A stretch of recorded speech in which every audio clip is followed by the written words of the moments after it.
Медыі гэта самы вялікі сектар і ў прынцыпе вельмі дарагі. Сюды ўваходзяць і вялікія рэдакцыі, але і маленькія праекты, расследавальныя, блогерскія, забаўляльныя, усё, што робяць беларусы для беларусаў унутры краіны, усё, што ўмацоўвае беларускую медыасупольнасць і інфармацыйную прастору.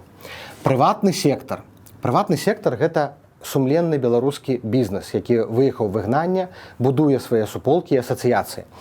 Тут збольшая дапамога ідзе праз замежных партнёраў. Прынамсі, ішла раней, да 22 году. Напрыклад, асноўным імплементарам дапамогі для беларускага прыватнага бізнесу еўрапейскіх сродкаў быў Еўрапейскі банк рэканструкцыі і развіцця, які праводзілі кансультацыі ці трэнінгі для беларускіх прадпрымальнікаў, бізнесоўцаў, як пачаць свой бізнес у Еўропе, альбо знаёмілі іх з еўрапейскімі асацыяцыямі, каб беларускія прадпрымальнікі яны маглі рэалізаваць свой патэнцыял на тэрыторыі еўрапейскай звязу.